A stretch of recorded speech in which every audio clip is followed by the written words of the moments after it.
بسم اللہ الرحمن الرحیم، السلام علیکم۔ پروگرام اختلاف رائے کے ساتھ میں ہوں Iftikhar Kazmi.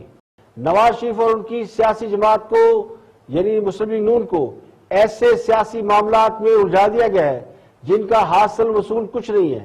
P D M کے قیام سے لے کر مولانا فضل الرحمان کا لانگ مارچ، عسکری اداروں کے سربراہان کے نام لے کر بیان بازی، مزاحمت کا بیانیہ، ووٹ کو عزت دو کا بیانیہ، بائی الیکشن، سینٹ کے انتخابات، یہ سب ملا کر دیکھ لیں تو جواب ملے گا کھایا پیا کچھ نہیں، گلاس توڑا بار آنے۔ اب لیگی یہ سمجھتے ہیں کہ جب بھی الیکشن ہوئے وہ آسانی سے الیکشن جیت جائیں گے، کیونکہ تمام اشاریے، تمام اعداد و شمار یا حالات و واقعات یہ بتاتے ہیں کہ مسلم لیگ نون ایک پاپولر جماعت ہے، اور اسٹیبلشمنٹ اگر غیر جانبدار رہی، الیکشن فیئر ہوئے تو مسلم لیگ نون اقتدار میں واپس آ جائے گی۔ تو یہ ہے وہ ٹرک کی بتی جس کے پیچھے مسلم لیگ نون لگی ہے اور بھاگ رہی ہے، اور بھاگتے بھاگتے 3 سال تو گزر گئے ہیں، اور جب مقبولیت اور بیانیے کا نشہ سر چڑھ کر بولنے لگا تو اس کے ساتھ ہی نون لیگ کو ڈی فیم کرنے کی سازش بھی شروع ہو گئی۔ تو میرا گمان یہ ہے کہ نواز شریف سے مسلسل سیاسی غلطیاں کرائی جا رہی ہیں، تو کہیں نہ کہیں مجھے فیل ہو رہا ہے کہ نواز شریف سے ان کے قریبی ساتھیوں کی مدد سے غلطیاں کرائی جا رہی ہیں، اور ان کو ان غلطیوں کا احساس بھی نہیں ہو رہا، اور ہاتھ پیپل پارٹی پر رکھ دیا گیا ہے۔ اس کے لیے بہت سے اہم لوگ استعمال کیے جا رہے ہیں جو پیپل پارٹی کو اب چنے کے جھاڑ پر چڑھا رہے ہیں، یعنی پیپل پارٹی کو وارم ویلکم مل دیا جا رہا ہے، اور یہ اسی طرح کی پاپولیرٹی اب یہ مصنوعی ہے یا حقیقی ہے، لیکن بہرحال بلاول بھٹو جہاں جا رہے ہیں ان کو پذیرائی مل رہی ہے، لوگ ان کی پارٹی میں شامل ہو رہے ہیں، وکٹیں بھی گر رہی ہے، گرائی بھی جا رہی ہے، اور گر بھی رہی ہے، خود اپنی وکٹیں بھی گر رہی ہے۔ تو نواز شریف کی لڑائی تو ان لوگوں سے ہے جو دنیا کو آگے لگا چکے ہیں، تو انہیں اس صورتحال کا احساس ہونا چاہیے کہ ان کے ساتھ کوئی گیم بھی ہو سکتی ہے۔ تو میرا گفتگو کا لب لباب یہ ہے کہ اپوزیشن کے ساتھ ایک بہت بڑی گیم ہو رہی ہے، اور کسی کو اچھا لگے یا برا لگے، مگر یہ حقیقت کھل کر سامنے آ چکی ہے کہ پاکستان میں آج بھی سیاست کے اندر کسی کا بہت فعال کردار ہے، بڑا رول ہے، تو وہ اسٹیبلشمنٹ کا ہے، مقتدر حلقوں کا ہے۔ جو سیاسی جماعت یا رہنما اسٹیبلشمنٹ کے ساتھ تعلقات بہتر ہونے کا دعویٰ کرتا ہے اس کی ہوا چلنا شروع ہو جاتی ہے، اور ہوا نہ بھی چلے تو لوگ یہی سمجھتے ہیں کہ اس کی باری آنے والی ہے، یعنی اقتدار میں اگلی بار یہ حکمران ہوں گے۔ تو چراغ بجھانے والے بھی اسٹیبلشمنٹ کے لوگ ہیں، اور چلانے والے بھی اسٹیبلشمنٹ کے لوگ سمجھے جا سکتے ہیں یا سمجھے جاتے ہیں۔ تو اس میں یہ ماننا پڑے گا کہ اس ملک میں سب سے طاقتور اسٹیبلشمنٹ ہے، مقبول ترین سیاستدان، عوام، جمہوریت، مینڈیٹ اور آئین بھی ان کے سامنے بسا اوقات کچھ نہیں ہوتا۔ تو میرا گمان یہ ہے کہ طاقتور حلقے اب صرف سیاست میں طاقتور نہیں رہے، بلکہ بہت سی جگہوں میں طاقت حاصل کر چکے ہیں، اور اپوزیشن کو دوڑا کر تھکایا جا رہا ہے، اور اپوزیشن ایک یعنی لا حاصل لڑائی میں الجھ گئی ہے پچھلے کئی ماہ سے۔ تو یہ گیم پہلے مسلم لیگ نون کے ساتھ شروع ہوئی تھی، اور اب یہ آہستہ آہستہ پیپل پارٹی کے ساتھ شروع ہو چکی ہے، اور پیپل پارٹی بھی بظاہر مقبولیت کی سیڑھیاں چڑھ رہی ہے، اور صرف پیپل پارٹی کے اندر بھی وہی جوش و جذبہ ہے جو کہ نون لیگ کے بائی الیکشن میں تھا۔ اسٹیبلشمنٹ کے لوگوں کی مدد سے پیپل پارٹی کی ہوا چلائی جا رہی ہے، پیپل پارٹی کی بھی دوڑیں لگی ہوئی ہیں، اور بلاول بھٹو یہ سمجھ رہے ہیں یا انہیں باور کرا دیا گیا ہے کہ وہ عمران خان کا متبادل ہے۔ اب بلاول بھٹو یہ سمجھتے ہیں کہ خان صاحب کی ناکامیوں اور نواز شریف کی اسٹیبلشمنٹ کے ساتھ غلط فہمیوں کی وجہ سے پیپل پارٹی کا چانس بڑھ گیا ہے، اس لیے وہ ساری توانائی اس پہ لگا رہے ہیں۔ اب جو سیاسی جماعت کسی بھی یعنی مقصد کو حاصل کیے بغیر یا کسی مقصد کے لیے ساری توانائیاں لگا دے اور وہ مقصد حاصل نہ ہو، تو پھر اس کے کارکن، ووٹر، سپورٹر بھی کہیں نہ کہیں تھک جاتے ہیں۔ جس طرح مسلم لیگ نون کے لوگ 3 سال کی جدوجہد کے بعد اب کچھ تھکے نظر آتے ہیں، اور بات صرف بیان بازی تک چلی گئی ہے۔ پی ڈی ایم کے اجلاس میں لانگ مارچ کا اعلان کیا گیا، لیکن یہ لانگ مارچ کب ہوگا، کس تاریخ کو ہوگا، اس کے بارے میں حتمی فیصلہ نہیں کیا جا رہا، کیونکہ وہ تھکاوٹ کہیں نہ کہیں اندر اتر گئی ہے، اور یہ ذہنوں میں بیٹھ گیا ہے کہ اب اس کا کیا فائدہ، اب تو الیکشن آنے والے ہیں، اب تو حاصل کی حکومت کو 2 سال رہ گئے، اور اب اگر لانگ مارچ کریں گے تو کس مقصد کے لیے کریں گے؟ تو یہ وہ سوچ ہے جو کہ یعنی ایک طویل لڑائی لڑنے کے بعد جو انسان پر تھکن غالب ہو جاتی ہے، جیسے محمد علی قلعے اپنے مخالف کو دوڑا دوڑا کر مارتے تھے، تو مجھے یہ لگتا ہے کہ کہیں نہ کہیں اپوزیشن کو بھی اسی طرح دوڑا دوڑا کر کم از کم انہیں ہانپنے پہ مجبور کر دیا گیا ہے، اور اس وقت جماعتیں اگر بہت زیادہ ایکٹیو نہیں ہیں تو ہانپ تو رہی ہیں۔ میرا گمان یہ ہے کہ پیپل پارٹی کو بھی جلد اس بات کا احساس ہو جائے گا کہ وہ بھی ٹرک کی کسی بتی کے پیچھے لگے ہوئے ہیں، لیکن تب تک بہت دیر ہو چکی ہوگی۔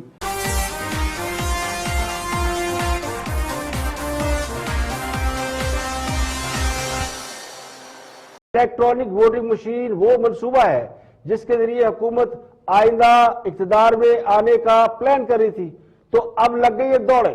مشین کے موجد کبھی الیکشن کمیشن کو بریفنگ دے رہے ہیں اور کبھی ایوان بالا کے معزز اراکین کو سمجھا رہے ہیں کہ الیکٹرانک ووٹنگ مشین پر ان کے تحفظات درست نہیں۔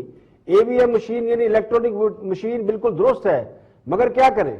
ججوں کو پلاٹوں کی الاٹمنٹ میں کمپیوٹر نے جو کام دکھایا ہے، جس شفاف طریقے سے چن چن کر ان کو پلاٹ الاٹ کیے ہیں، ایسی بیلٹنگ کی ہے کہ اس نے پورے نظام کی شفافیت پر سوال کھڑے کر دیے۔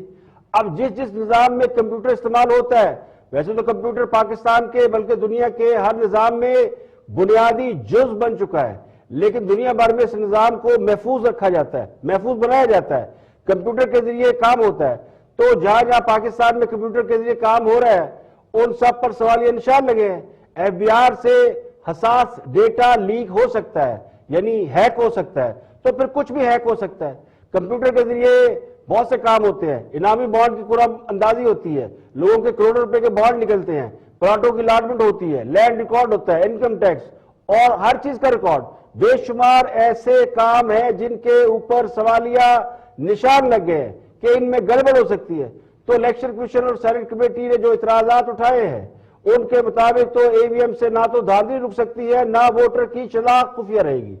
اب سب سے اہم سوال یہ کہ مشین کس کی دسترس میں رہے گی؟ ان کی دسترس میں جن کی تحویل میں آر ٹی ایس سسٹم تھا۔ تو یہ ہے سب سے بڑا کوشچن کہ کیا الیکشن کمیشن کسٹوڈین ہوگا یا کوئی اور ہوگا؟ اس کا سافٹ ویئر، ہارڈ ویئر، بہت ساری چیزیں ایسی ہیں جو قابل اعتراض ہے۔ 37 اعتراضات لگائے ہیں الیکشن کمیشن نے۔ الیکشن کمیشن کی رپورٹ یہ کہتی ہے کہ آئندہ انتخابات میں بڑے پیمانے پر ای وی ایم کے استعمال کے لیے ایک تو وقت کم ہے، اور دوسرا ووٹنگ اس مشین کے ذریعے بیلٹ پیپر کی رازداری خفیہ نہیں رہ سکتی، ووٹر کی شناخت بھی گمنام نہیں رہے گی۔ اسی رپورٹ میں بتایا گیا ہے کہ الیکٹرانک ووٹنگ مشین کا سافٹ ویئر اور ہارڈ ویئر دیکھا نہیں جا سکتا، جبکہ ای وی ایم کے استعمال سے کم از کم خرچہ 150 ارب روپے آئے گا۔ اس کثیر رقم کے خرچ کے باوجود الیکشن کی شفافیت اور ساخت مشکوک رہے گی۔ اب یہ بھی نہیں بتایا جا رہا کہ یہ مشین کس کی تحویل میں رہے گی اور اس مشین کو ہیک بھی کیا جا سکتا ہے۔ تو الیکشن کمیشن کی رپورٹ میں بہت سارے کوشچن اٹھائے گئے ہیں۔ بلیک باکس میں شفافیت کے ساتھ ساتھ جگہ پر یعنی ہر جگہ پر سوال اٹھ رہے ہیں کہ اس مشین کے استعمال کی صلاحیت کیا ہے، اور کیا یہ دھاندلی رو سکتی نہیں رو سکتی، اور کیا یہ مشین ایک ہی وقت میں۔ تو بہت سے سوال ٹیکنیکل ہیں اور بہت سے سوال ہیں جو کہ ٹائم ریلیٹڈ ہے، یعنی وقت کم ہے اور الیکشن سر پر کھڑے ہیں، تو کیا اگلے 2 سال میں اس کا سافٹ ٹرینڈ ہو جائے گا؟ اگلے 2 سال میں لوگوں کو اس کا تجربہ ہو جائے گا کہ ووٹ کیسے ڈالا جا سکتا ہے اور کیسے؟ تو یہ سارے سوال ہیں، لیکن اس کے علاوہ جو سوال ہے وہ ٹیکنیکل ہے، جس میں ٹیکنالوجی سب سے امپورٹنٹ ہے۔ مشینوں کی کسی وجہ سے مرمت کی جائے تو وہ بھی یعنی اس کو ریپیئر کیا جائے تو اس میں سافٹ ویئر چینج ہو سکتا ہے، ووٹر کی تعلیم اور ٹیکنالوجی میں رکاوٹ ہے۔ تو الیکشن کمیشن کا کہنا یہ ہے کہ ای وی ایم پر سٹیک ہولڈر کے درمیان اتفاق رائے نہیں ہے۔ یہ درست ہے کہ ہر شعبہ زندگی سے اس پر سوال اٹھ رہے ہیں، media, N G Os, civil society, سب کو اس حوالے سے بد اعتمادی ہو سکتی ہے۔ تو یہ اعتراض اٹھاتے ہوئے کہا گیا کہ عین وقت پر عدالتی حکم سے بیلٹ میں تبدیلی ہو جاتی ہے، اس وقت مشکل پیش آئے گی۔ یعنی اگر عدالت نے کوئی اس وقت کسی الیکشن کے اوپر اپنا فیصلہ دے دیا یا الیکشن کے حوالے سے کوئی اس کو چینج کر دیا تو ای وی ایم کے کو بدلنے میں نتائج میں تاخیر ہو سکتی ہے۔ تو یہ بہت سارے سوال ہیں۔ اب حکومت اس اعتراض کو یک طرفہ قرار دے رہی ہے۔ وزارت سائنس اینڈ ٹیکنالوجی کی جو ٹیم ہے انہوں نے یہ کہا ہے کہ ٹیکنیکل ٹیم کی بریفنگ لیے بغیر مشین پر اعتراضات لگائے گئے۔ شبلی فراز جو اس وزارت کے اس منسٹری کے وزیر ہیں، ان کا کہنا یہ کہ 37 اعتراضات میں 27 اعتراضات کا ٹیکنالوجی سے کوئی تعلق نہیں ہے، 27 نکات الیکشن کمیشن کی کیپیسٹی یعنی استعداد کار کے حوالے سے ہے، جبکہ 10 کا تعلق الیکٹرانک ووٹنگ مشین سے ہے۔ تو یہ 10 کوئی معمولی نہیں ہے، جس میں ایک تو یہ نہیں پتا کہ آپ کا جو ووٹ ڈال رہا ہے وہ ووٹ کتنا سیف ہے، دوسرا یہ نہیں پتا کہ اس کو ہیک کیا جا سکتا ہے نہیں کیا جا سکتا، اور تیسرا یہ کہ اس میں کوئی سیکریسی نہیں رہ سکتی۔ تو یہ سوال ہے، ان سوالوں پر اب بحث چھڑ گئی۔ اب سوال یہ ہے کہ اگر ای وی ایم مشین اگر الیکشن میں استعمال نہ ہوئی، جو کمنگ الیکشن 2023 کا، تو پھر کیا بنے گا؟ خان صاحب کو اقتدار میں دوبارہ لانے کا خواب کیسے پورا ہوگا؟ یہ خواب تو ادھورا رہ جائے گا۔ تو میرا گمان یہ کہ ایسا نہیں ہوگا، خان صاحب آسانی سے الیکٹرانک ووٹنگ مشین کے معاملے سے بیک آؤٹ نہیں کریں گے، حکومت اس سے دستبردار نہیں ہوگی۔ یہ بہت بڑی پلان ہے جس کے اوپر عمل کر کے حکومت اگلا الیکشن جیتنا چاہتی ہے۔ اب میڈیا اس پر بات اس لیے کم کر رہا ہے کہ حکومت نے میڈیا پر ڈیولپمنٹ اتھارٹی کے نام سے ایک بل کی تلوار لٹکا کر انہیں ٹرک کی بتی کے پیچھے لگا دیا ہے۔ اب میڈیا والے اس بات کے پیچھے لگے ہیں کہ یہ بل نہ آئے، تو اس پر بھی حکومت کی ناکامی دیوار پر لکھی ہوئی صاف نظر آ رہی ہے۔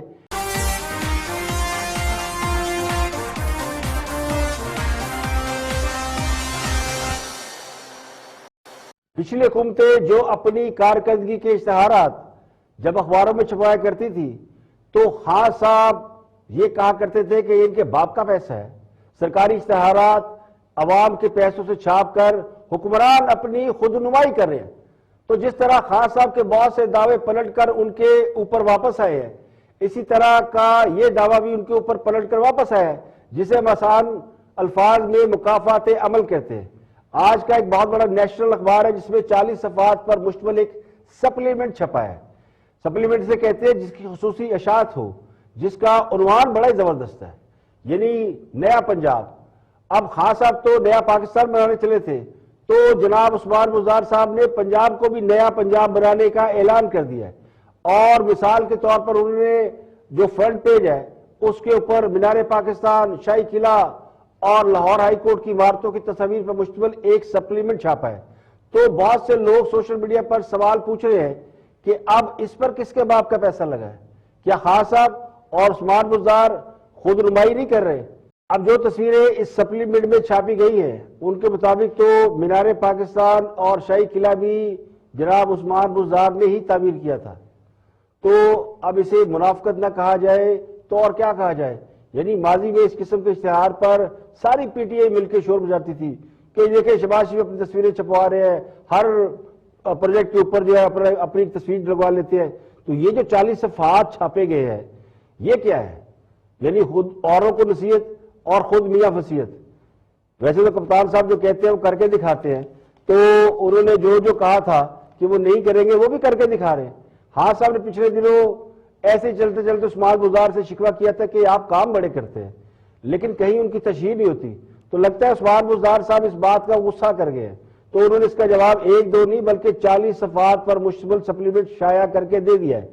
تو یہ بہت بڑا سپلیمنٹ ہے جس میں مجھے نہیں یاد کہ صحافتی تاریخ میں کوئی اتنا بڑا سپلیمنٹ کسی سٹنگ گورنمنٹ نے، کسی وزیر اعلیٰ نے اپنی کارکردگی پر چھپایا ہو۔ تو 3 سالہ کارکردگی ہے، ضرور لوگ اس کو پڑھیں گے۔ میں بھی پڑھ کے بڑی دیر سوچتا رہا کہ یہ کون سے کام ہے، اور مجھے لگتا ہے ان میں سے بہت سے کام ایسے ہیں جن کا بزدار صاحب کو بھی علم نہیں ہے۔ اتنے کام تو خان صاحب نے بھی نہیں کیے جتنے بزدار صاحب کر چکے ہیں۔ تو یہ سپلیمنٹ اس اخبار میں چھپا ہے جس اخبار کے بارے میں خان صاحب کہا کرتے تھے کہ یہ ملک دشمن اخبار ہے، اس کا مالک بھارتی ایجنٹ ہے، میر شکیل الرحمان کا نام لے کے جلسوں میں کہا جاتا تھا۔ اب پتہ نہیں میر شکیل الرحمان صاحب حکومت کی لانڈری میں دھل کر پاک صاف ہوئے ہیں یا انہیں ویسے ہی محب وطن مان لیا گیا ہے۔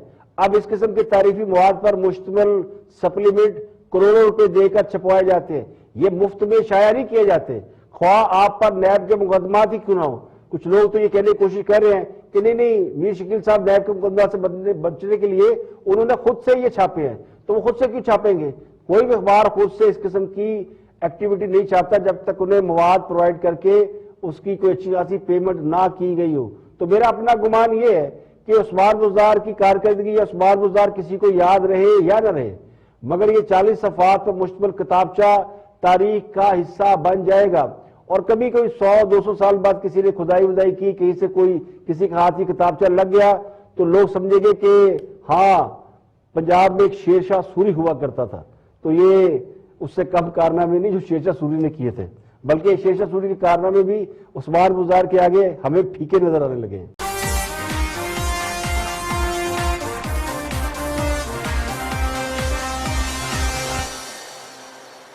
Welcome back. آپ دیکھ رہے ہیں پروگرام اختلاف رائے, میں افتخار کاظمی. پنجاب کو مبارکباد ہو کہ ان کو ایک اور نیا آئی جی مل گیا ہے, اور یہ چھٹا آئی جی ہے, جبکہ چیف سیکرٹری بدل گئے ہیں, چوتھا چیف سیکرٹری بدل دیا گیا ہے. تو پنجاب میں راؤ سردار جو ہے وہ نئے آئی جی تعینات کیے گئے ہیں. انعام غنی جو اس سے پہلے آئی جی تھے ان کو ریلوے پولیس بھیج دیا گیا ہے.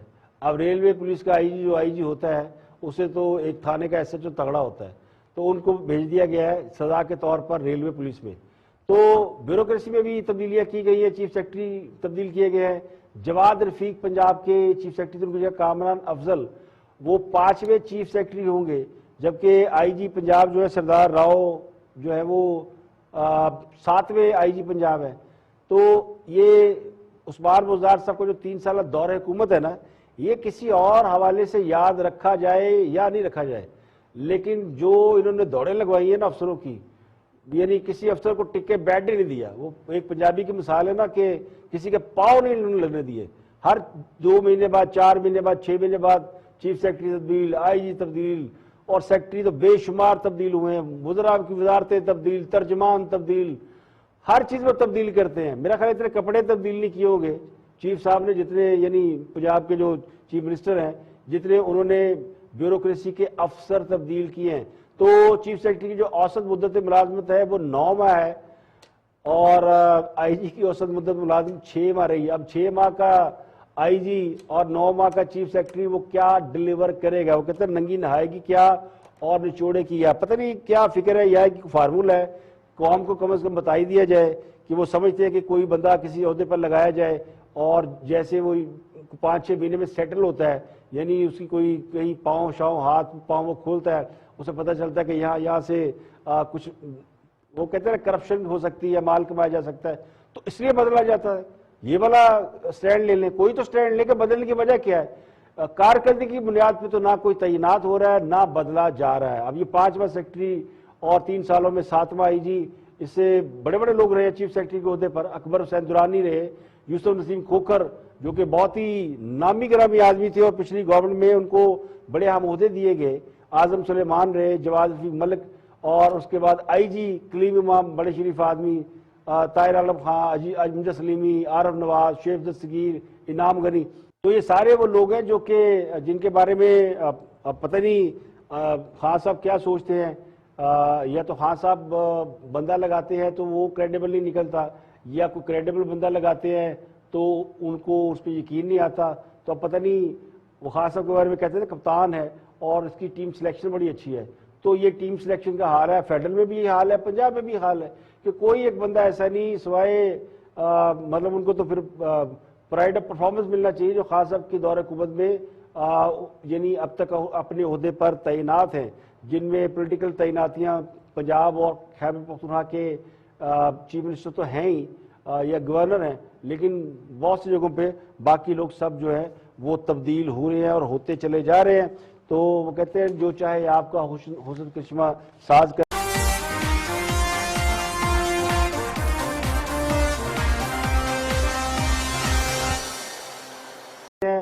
اور گفتگو کر رہے ہیں ہارون رشید. علی محمد خان وزیر مملکت ہیں پارلیمانی امور کے, انہوں نے کچھ بات کی ہے, اس پر ہارون رشید اپنا تبصرہ تجزیہ دے رہے ہیں, تو دیکھتے ہیں کہ وہ کیا فرماتے ہیں. مجھے اس بات پہ بھی فخر ہے کہ ہم وہ لوگ ہیں, میرے دادا آل انڈیا مسلم لیگر تھے, یہ نواز شریف صاحب والی مسلم لیگ نہیں, یہ وہ مسلم لیگ ہے ہی نہیں جو لیگی ہم ہوا کرتے تھے. ہم نے ملک بنایا ہے. 47 میں جب قرارداد پاس ہو رہی تھی, عمران خان صاحب کے والد کرام اللہ نیازی ادھر ہی کھڑے تھے قرارداد لاہور پاس کرتے ہوئے جہاں میرے دادا پیر محمد خان کھڑے تھے. 47 میں جناح صاحب کے ساتھ, قائد اعظم کے ساتھ موومنٹ میں پھر جیل کاٹی دادا نے میرے. ہم نے ملک بنایا بھائی. یہ کب گرفتار ہوئے قائد اعظم رحمت اللہ علیہ ہارون صاحب؟ صرف ان کے دادا قائد اعظم کے ساتھ گرفتار نہیں ہوئے تھے, آپ کو ایک اور بات کا پتہ نہیں ہے. کہ عکا کی جنگ کے بعد صلاح الدین نے جو چھاپا مار جنگ لڑی تھی اور بیت المقدس کو آزاد کرایا تھا، اس میں بھی یہ شامل تھے۔ یہ وہ صاحب ہیں جنہوں نے ایک دفعہ کہا تھا ایک پروگرام میں کہ یہ جو کالا دھن ہے ہمیں اس کی ضرورت ہی نہیں، ہمیں بے ایمانی کے پیسے نہیں چاہیے۔ Then he was told کہ یہ جو کالا دھن ہے یہ 50% سے زیادہ ہے، ملک کی معیشت بالکل ہی ختم ہو جائے گی، جی کچھ آپ کہہ رہے ہیں۔ جی پھر یہ خاموش ہو گیا۔ ان کے حلقے کے لوگوں نے اس کی مخالفت کی تھی کہ اس کو ٹکٹ دیا جائے۔ یہ باتیں بنانے والے لوگ ہیں، یہ کوئی کام کرنے والے کونسلر نہیں بن سکتے تھے۔ پھر وہ چونکہ ٹی وی پہ بہت آتے تھے، تباہ رواں رکھتے ہیں، تو یہ انہوں نے اپنا جو ہے ان کو ٹکٹ دے دیا۔ جی اور وہ تو پختونخوا میں تو تحریک انصاف پاپولر ہے، عمران خان پاپولر ہے۔ اچھا تو وہ یہ اپنا جو ہے یہ قائد اعظم کو گرفتار کرا دے۔ قائد اعظم تو کبھی گرفتار ہوئے ہی نہیں۔ اب ان کے دادا جو ہیں قائد اعظم کے ساتھ اگر گرفتار ہوئے تھے تو وہ بھی نہیں ہوئے۔ جی یہ ممکن ہے ان کے دادا گرفتار ہوئے، یہ میں نہیں کہہ رہا کیونکہ اس کا تو ہمیں پتہ ہی نہیں ہے معاملے کا، لیکن اگر یہ کہہ رہے ہیں ان کے ساتھ ہوئے تو پھر تو وہ ہوئے ہی نہیں۔ ٹھیک ہے ٹھیک ہے۔ اور دعوے مدینہ کی ریاست کے اور کام جھوٹ بولنا، گمراہ کرنا، آنکھوں میں دھول جھونکنا۔ اگر علی محمد یہ دعویٰ نہ بھی کرتے کہ ان کے دادا نے قائد اعظم کے ساتھ جیل کاٹی ہے تو کون سا انہیں سزائے قید ہو جاتی؟ وہ کہتے ہیں، اسے کہتے ہیں گناہ بے لذت، یعنی جھوٹ ایویں جھوٹ بولنے کی لت لگ جائے نا تو بندہ خام خواہ جھوٹ بولتا ہے۔ یہ بھی وہ ایک نشہ ہے۔ بدقسمتی سے خان صاحب کے ساتھیوں کی لگتا یوں ہے کہ اب کچھ عادت سی ہو گئی ہے، ورنہ ایسے جھوٹ بولنے کی کسی کو کوئی ضرورت نہیں، اس سے کون سا کوئی تمغہ مل جانا ہے۔ تو ایک ہوتا ہے جھوٹ، دوسرا ہوتا ہے مہا جھوٹ، اور تیسرا ہوتا ہے آنکھوں میں دھول جھونکنا، جسے وہ کہتے ہیں نا آنکھوں میں مٹی ڈالنا، جس کے بارے میں یہ پتا ہوتا ہے بولنے والے کو بھی کہ یہ سچ نہیں ہے مگر پھر بھی بولتے ہیں۔ اب جو بات ہی دودھ اور پاک سے شروع کرتے ہیں، علی محمد جب بھی گفتگو کرتے ہیں تو سب سے پہلے درود پڑھتے ہیں، تو ان کا احترام ہے۔ اس قسم کے آدمیوں سے جھوٹ کی توقع بالکل نہیں کی جاتی، مگر اس کے باوجود وہ آنکھوں میں مٹی ڈالنے کی کوشش کر رہے ہیں۔ اللہ جانے کیوں، کیونکہ قائد اعظم تو کبھی پوری زندگی جیل گئے نہیں، وہ صرف قانون دان نہیں تھے بلکہ قانون پسند تھے، اور دنیا کے وہاں لیڈر ہیں جن کی تحریک، جنہوں نے ملک بنایا، تحریک چلائی، تو بھی کوئی قانون نہیں توڑا، قانون کے دائرے میں رہتے ہوئے سارے کام کیے۔ اب کل کو کوئی یہ کہہ دے کہ جی صلاح الدین ایوبی کے وہ رشتہ دار تھے تو یہ بات ڈائجسٹ کی جا سکتی ہے، مگر یہ بات پھر بھی نہیں مانی جا سکتی کہ علی محمد کے دادا قائد اعظم کے ساتھ جیل میں تھے۔ یہ اسی قسم کا جھوٹ ہے۔ کچھ دن پہلے ایک اور بڑے نامی گرامی سرکار کے ترجمان ہے، وہ کہتے تھے کہ جب پاکستان بنانے کا اعلان ہو تو ان کی دادی پالک بنا رہی تھی، تو وہ پالک چھوڑ کر جو پاکستان آ گئی، اور رات 12 بجے پاکستان بننے کا اعلان ہوا تھا، اس وقت پتہ نہیں کون سی آلو پالک بن رہی تھی۔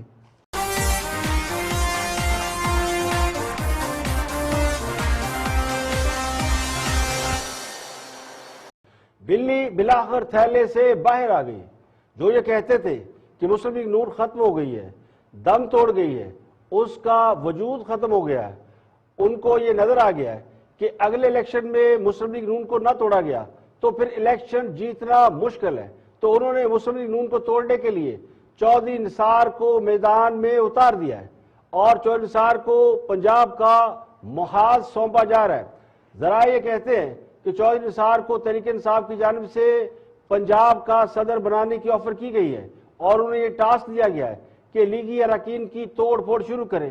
مقتدر حلقوں کا خیال یہ ہے کہ مسلم لیگ نون کے لوگ پارٹی قیادت کے بیانیے کی وجہ سے سخت کنفیوژن کا شکار ہیں اور کسی بھی دوسری پارٹی کو جوائن کر سکتے ہیں، یعنی مسلم لیگ نون چھوڑنے کے لیے تلے بیٹھے ہیں۔ بہت سے لیگی رہنما چودھری نثار سے بھی رابطے میں ہیں جو نواز شریف کی پالیسیوں سے نالاں ہیں، جو اس بات پر ناراض ہیں کہ نواز شریف خود تو لندن چلے گئے اور لندن میں جا کر آرام سے بیٹھ گئے، انہیں ایسی قیادت کے حوالے کر دیا گیا ہے جن کے بیانیے میں بھی تضاد ہے اور جن کی پالیسیوں میں بھی کوئی تسلسل نہیں ہے۔ تو 3 سال جدوجہد کے بعد، اپوزیشن کرنے کے بعد، لگتا یوں ہے کہ مسلم لیگ نون کے اندر کمزوری کو بھانپ لیا گیا ہے اور اس کو نشانہ بنانے کی اب کوشش کی جا رہی ہے۔ تو چودھری نثار کی صورت میں وہ کڑکی میدان میں اتاری گئی ہے جو لیگیوں کا شکار کرے گی۔ ذرائع یہ کہتے ہیں کہ چودھری نثار کے ساتھ کئی اہم لوگوں کی حکومتی اور طاقتور لوگوں کی ملاقاتوں کا سلسلہ جاری ہے اور تحریک انصاف کے 2 مرکزی رہنماؤں کی جانب سے ان کے ساتھ مذاکرات کیے جا رہے ہیں. انہیں پارٹی میں اہم عہدے کی آفر کی گئی ہے. اس پیشکش کو طاقتور حلقوں کی آشیرواد حاصل ہے اور کہنے والے کہتے ہیں کہ حکمران جماعت اگلے الیکشن کی تیزی سے پلاننگ کر رہی ہے، جس سے لگتا یوں ہے کہ الیکشن سال 6 مہینے میں ہو جائیں گے. بیفور ٹائم الیکشن کرانے کی پلاننگ کی جا رہی ہے. ذرا یہ بھی کہتے ہیں کہ 14 نثار کو اگلے انتخابات میں کامیابی کی صورت میں پنجاب میں بڑا انتظامی عہدہ دینے کی آفر کی گئی ہے، یعنی انہیں چیف منسٹر بنایا جا سکتا ہے یا پھر گورنرشپ کی آفر کی گئی ہے. تو 14 نثار تحریک انصاف کے اندر پنجاب میں مورچہ لگائیں گے. اب تحریک انصاف میں شمولیت کے بعد پنجاب میں جو پی ٹی اے کے سینئر رہنما ہیں وہ خاص سے پیچھے چلے جائیں گے. بہت سے لوگ امیدوار ہیں کہ عثمان مزار اگر ناکام ہوتے ہیں تو وہ وزیر اعلیٰ ہوں گے، لیکن اب عثمان مزار سے بھی آگے 14 نثار کو ڈالا جا رہا ہے. تو تحریک انصاف کے اندر پہلے ہی بہت سے دھڑے موجود ہیں جو اگلے انتخابات سے پہلے واضح پوزیشن لے سکتے ہیں.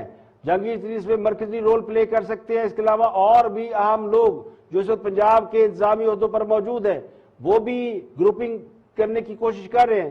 تو ذرا یہ کہتے ہیں کہ 14 نثار کو مرکز کی بجائے پنجاب میں اس لیے بھیجا جا رہا ہے یا پنجاب میں اس لیے اہم ٹاسک سونپا جا رہا ہے. اس حکمت عملی کے پیچھے جو اصل مدعا ہے وہ یہ کہ مسلم لیگ نون کو توڑا جائے، ان کی صفوں میں دراڑیں ڈالی جائے. اب جب کہ یہ بات طے ہو چکی ہے کہ 14 نثار کی مسلم لیگ نون میں کوئی جگہ نہیں، نہ ہی وہ اپنے بیانات سے اس بات کو ثابت کر رہے ہیں، نہ ہی وہ اپنے کنڈکٹ سے اس بات کا سگنل دے رہے ہیں کہ ان کی تحریک انصاف کی بجائے مسلم لیگ نون میں واپسی ہو سکتی ہے، تو تحریک انصاف ان کے لیے اگلا پلیٹ فارم موجود ہے. اب 14 نثار کی شمولیت کے بعد حکمران جماعت کے نظریاتی کارکنوں کے لیے مشکل پیدا ہو سکتی ہے. اور خان صاحب یہ بات بھی ثابت ہو گئی ہے کہ خان صاحب کو یہ سمجھ آ گئی ہے کہ کارکردگی کی بنیاد پر الیکشن جیتنا مشکل ہے. تو ایک بار پھر الیکٹیبل کی طرف دیکھا جا رہا ہے. 2018 کے الیکشن میں بھی خان صاحب نے الیکٹیبل کے بلبوتے پر الیکشن جیتا تھا، لیکن اب بہت سے الیکٹیبل خان صاحب سے الگ گھوم رہے ہیں اور جن میں جہانگیر ترین گروپ ہے اور پی ٹی اے کے اندر ایک اور ہم خیال گروپ ہے.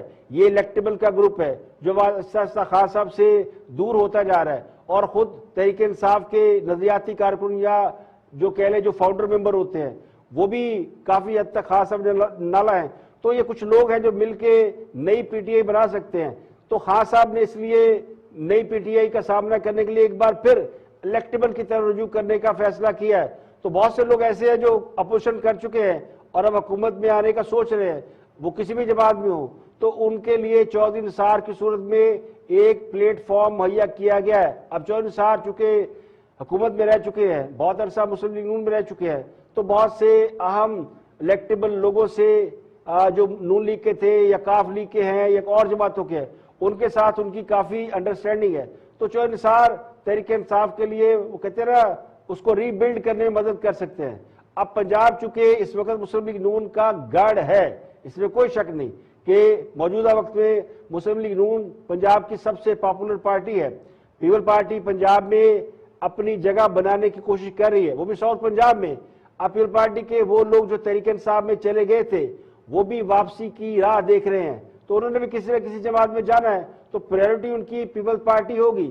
لیکن اس کے باوجود پنجاب میں مسلم لیگ نون تحریک انصاف اور پیپل پارٹی کی مسلم لیگ نون تحریک انصاف اور پیپل پارٹی کی سب سے بڑی حریف جماعت ہے. یعنی مقابلہ پھر نواز شریف نے لی ہے. اب اس جماعت میں اسی جماعت کے ایک اہم لیڈر کے ذریعے سرنگ نکالنے کی کوشش کی جا رہی ہے. تو یہ امتحان صرف نون لیگ کا نہیں ہے، یہ امتحان 14 نثار کا بھی اور حکومت کا بھی ہے اور ان لوگوں کا بھی ہے جن کے ہاتھ میں طاقت ہے. ذرا یہ کہتے ہیں کہ یہ ذرا مشکل ٹاسک ہے.